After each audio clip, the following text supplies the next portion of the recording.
Bon, ben c'est pas joli joli, je pense que vous en conviendrez. Pour ma part, pour rappel, j'ai vendu les 2 tiers de mon portefeuille boursier il y a de ça 10 jours. Entre-temps, j'ai pris aussi mes profits sur le gold et le silver.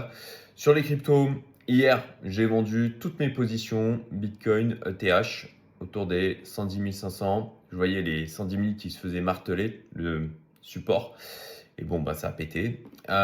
J'avais vendu tous mes alts aussi dimanche dernier. Ça aussi, je l'avais évoqué dans la vidéo qu'on a faite ensemble avec mon ami Fabien Vanni en début de semaine. On a eu un rebond qui était vraiment faiblard. Pour moi, là, vraiment, la psychologie de marché a été atteinte le 10 octobre. Et puis, ben, de toute façon, au-delà de ça, on a un environnement qui est dégradé là. Je vais l'évoquer. C'est un scénario dont j'avais parlé dans mes groupes privés, dans mon canal Telegram aussi. Et en description, si tu veux rejoindre, c'est gratuit. Le fait que l'on puisse aller chercher le bas de la mèche du 10 octobre sur le Bitcoin. Bon, bah voilà, on y est. Au-delà de ça, on a l'or qui pousse très fort, ce qui ne me rassure pas. On le voit que là, c'est vraiment lui qui est vu comme la valeur refuge, hein, pas le Bitcoin. C'est assez clair là.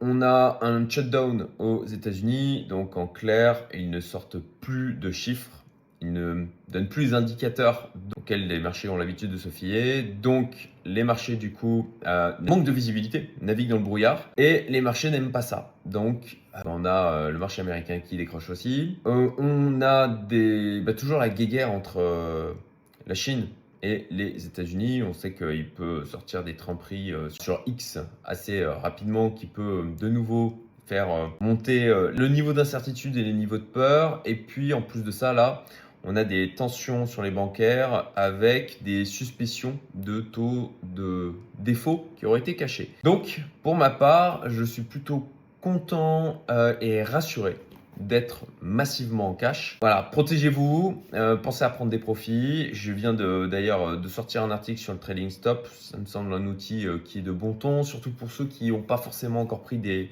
profits sur le gold. Et écoutez, je vous dis à bientôt potentiellement sur mon canal Telegram, puisque comme je viens de l'évoquer, j'ai plutôt tendance à communiquer bien plus souvent sur celui-ci. Je vous souhaite une bonne journée et protégez votre capital.